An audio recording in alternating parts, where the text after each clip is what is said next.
Our final mini lecture for this for week one is going to be on infrastructure, which I'm kind of calling transportation asset management. I think it also defines it pretty well. I want to give you again kind of an updated sense for what we're talking about when we're talking about transportation in society and the role of transportation in society and what it really kind of constitutes. So let's run through this.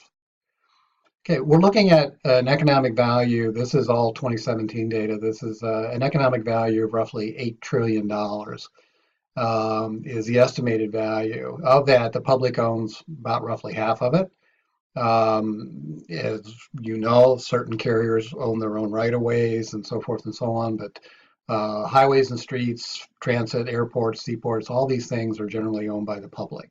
The private companies are 31%, and then personal motor vehicles account for the rest of it. So this is where we get it. We do include personal motor vehicles in this whole thing because personal motor vehicle expenses are actually a fairly significant part of the household budget. So our ability to um, leverage that and basically say, well, what if you didn't use it? Generates more income to each individual family unit.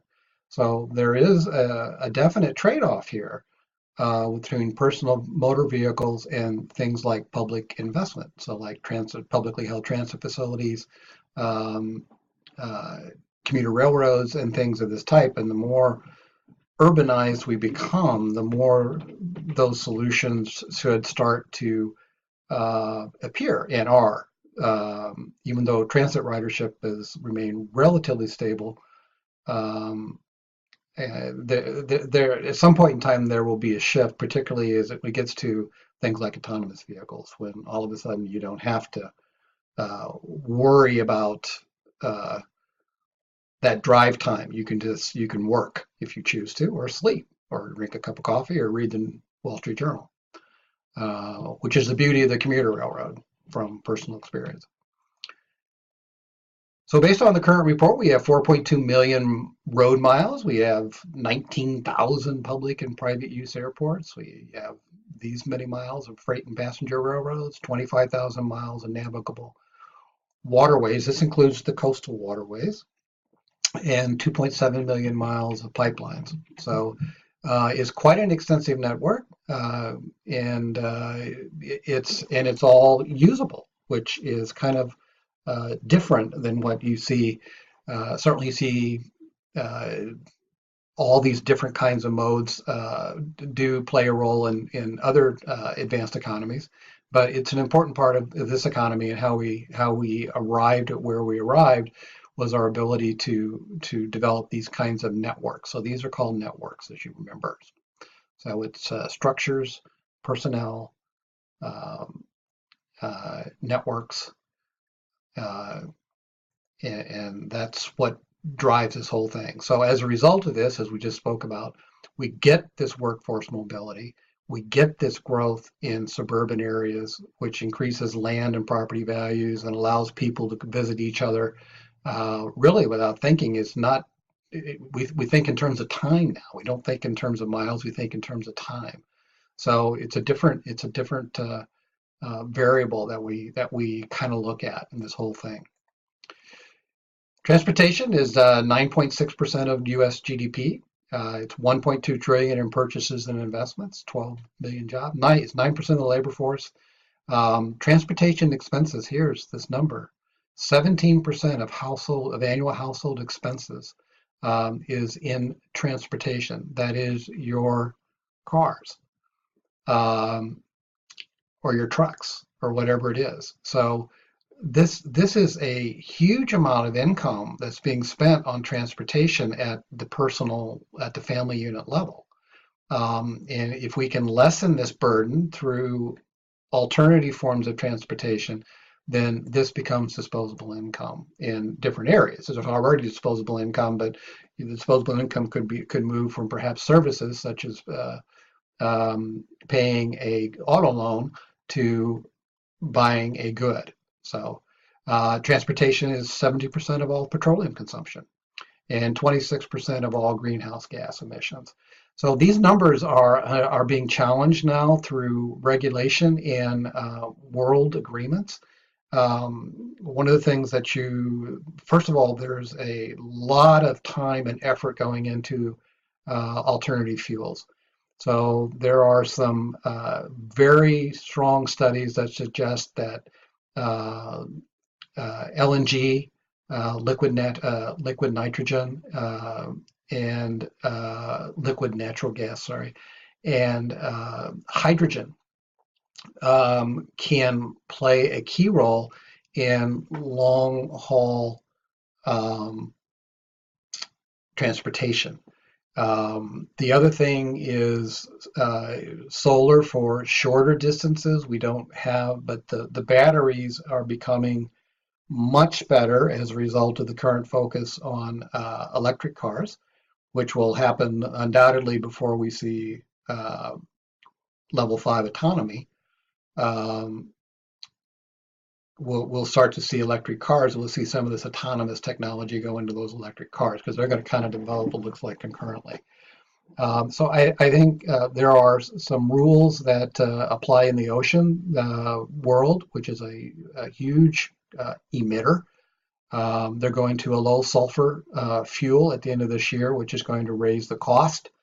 If they don't solve their overcapacity issues, which they are kind of doing, as we'll talk about when we get to ocean, that's going to be a huge business hit to them because this is an International Maritime Organization agreement to reduce it, and the carriers are standing by it. So, these two things will have an impact over the next years. So we need to kind of watch that carefully. One of the things that we know is true, and this comes back to something we talked about, this is the December 2014 study, but we talked about it in the previous class, is that it's been statistically confirmed that the transportation sector is a leading indicator of economic activity. So I think we've proven that in the last section, so we don't need to re-justify this, I think, any further going on, other than to say that based on that finding, there seems to be indication that there's a rally coming. So this is as of April, this wound up as of April 17, and we have certainly seen another little rally over the summer here up to 22,000.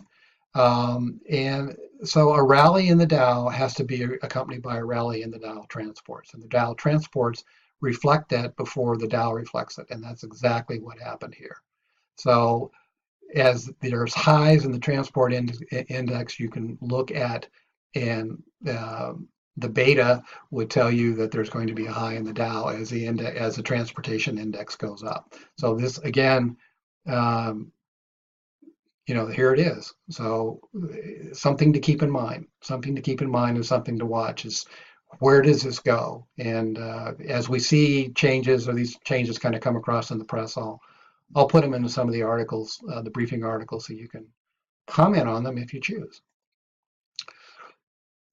Many of you are familiar with this slide, so I don't need to go about it. It really talks about the economic contribution, and basically it says that direct investment drives indirect investment, which then drives a multiplier effect, which comes back into demand as this money gets spent through the economy, comes back into final demand, and then generates further economic ramifications. So this is the chart that shows the advantage of infrastructure investment.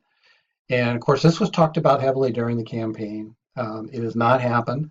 There was unanimity on both sides of the aisle for this, but unfortunately, it appears that has waned somewhat, and that is reflected in this. So these are charts from the Wall Street Journal, and we're not going to go over them, but you can look at what constitutes infrastructure, which is highways and streets, which is a big part of the number. You can see the investment has just dropped off, just dropped off dramatically. And the same with power grid, all public non-residential, which is kind of like the sum of all this, water, sewer. I mean, we need this as a society. So this is the infrastructure side of this.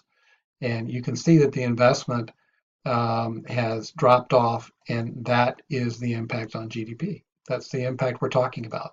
And that is further confirmed by this. So as government spending goes negative, which it has in infrastructure, which it has, and business investment is still handcuffed by the uncertainty of policies, both in the domestic and an international world, the only thing that's holding things up is this consumer spending. And we saw that consumer spending has continued to rise, but that it's not rising at a fast enough rate to carry the rest of the economy. So until the rest of that happens, then we're going to be chugging along at the rate we're chugging along. We're not going to go into depression. We're just going to continue to go at the same steady state, which is not necessarily a bad thing, but it does not promote the growth that uh, that we have the potential to do. And so that's the downside to it. So there's two types of different things we can do in infrastructure. One is there are certain things that we really need to do. One of them is simply maintaining, and unfortunately, that's where a lot of the talk is in maintaining versus building new. So when we talk about autonomous vehicles and we talk about this kind of drones and so forth and so on, we're talking about a new type of infrastructure. And this is not being actually discussed at the same level as we need to repave the roads. Well, what roads do you need to repave? Well, you need to the roads that are being used. Well, those are all in the urban area. So why are the rural legislators going to support that?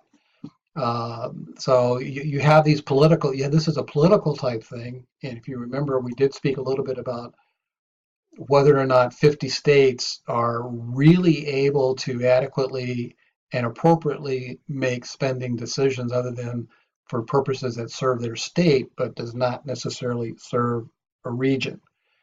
And that it couldn't be any clearer than what we see around St. Louis, where we have two states, Illinois and Missouri, competing in the St. Louis MSA for regional dollars. But then on the St. Louis side, we have this convoluted governmental structure of 89 governments competing against each other for the investment into the local marketplace.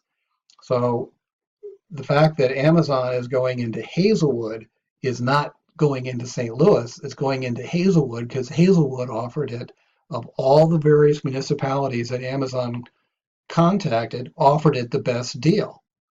And so we have all these competing entities rather than a regional solution. And yeah, there's trade-offs here, but if you connect people through transportation, those trade-offs become less of an issue. But in this case, because of really a outdated form of government here in the St. Louis metropolitan area compared to the Kansas City area, where that would not have happened. And Kansas City is doing quite a bit better than St. Louis on the infrastructure side and on the business side, because they do things, on a regional basis. And if that's the proof, then our politicians aren't paying any attention to it. So then the sections we need to look at look like this. So we certainly need bridges. The railroad bridge downtown is a disaster, and is a constraint on rail traffic. The grids need to be improved. Drinking water, I mean, we know that needs to be done. We're looking at privatizing the airport, so that may be a step in the right way. The inland waterways is a real powerhouse for this area. The inland ports, there's there's a fair number of inland ports in St. Louis, or inland shippers, let's say it that way. The ports, there's really 3 or 4 ports, but there's a number of places that barges can. Commuter rail is not good. Roads are passable. Transit is an F. Wastewater is a constant need around here. So in terms of the St. Louis market, we have a lot we could be doing in terms of the infrastructure spend to improve um, the outcomes, but it's not happening. The dollars aren't there, and we're not generating the dollars on a regional basis, on a state basis, and on a federal basis. So here's a classic case of what we're looking at when we look at just rebuilding. This is from these guys right here, infrastructure for rebuilding. So far, if you go to the DOT site, you'll see how the Department of Transportation is making money available. The only program they have is right here. It's called Infrastructure for Rebuilding America. It's 1.5 billion, and we're looking at in the trillions. And the administration is talking about a trillion is not enough. If you look at the deficit spending that exists out here, again, this is projected by these folks. So you could argue it, but just cut it in half, and you can see the 1.5 billion isn't going to do anything. So the money is not being made available. It's not there. This is a legislative issue. It's not as much as a policy issue. I think the policy is, yeah, we need to do it. It's a legislative issue, and it's just not getting done. And as a result, the cost of transportation goes up. We all experience it in traffic delays and commuting time. The water we drink, electrical failures, all these kinds of things. We all experience it, and it costs us money because we're not taking the next step. And that is something that is holding us back from a GDP standpoint. So this is the last slide here in this little set. There shouldn't be any question to any of you that when you look at the number of miles, you look at the number of bridges, you look at the number of airports, that infrastructure is the backbone of the economy. And that infrastructure is what's allowed this country to grow, it's allowed the mobility, it's allowed the migration patterns to develop the way they have, and that there is a price for a failure to act. And that price, we're paying that price right now as a society. And it comes in terms of greater costs. Our ports are inefficient, our airports are underbuilt, our railroads are operating under what I would say are fairly arcane rules. Our roads are not in good condition. So we have a deteriorating infrastructure, and that takes a toll on the family units. So, and the quality and the quantity, because this gets priced into a decision to locate within any particular metropolitan area or country, for that matter, is what is the infrastructure? There has to be an infrastructure to develop a market, and if the infrastructure is deteriorating to a point where it's constantly being distressed and stressed, that's not a location you want to be. You don't want to be in the e-commerce business not being able to cross a bridge, and that's in some cases what we have here. So particularly in this locale, so this works against us. Let's say it that way. So costs rise, productivity falls, GDP falls, unemployment falls, and ultimately it all falls down to personal income. So your consumer sentiment starts to fall, and this is where it all gets tied in. I think that's enough said here. I think you've gotten the picture over these 3 lectures that things are not all bad. There's no question about it, but they could be better. So I think that's the optimist in me anyway, is that we need to work and we need to make things better. And so this is where all of us can kick in and make this point and understand what these impacts are. And so those of you who perhaps are in economics, hopefully this has been somewhat instructful to you. And if you're not, just keep in mind that these are all these things we talked about here in this first sector are important indicators of where we're going and how transportation is going to look in the near future and then over the longer term. So that's it for week 1. Don't forget the supply chain articles, and we'll have a little quiz for you to take. And we'll see you next week.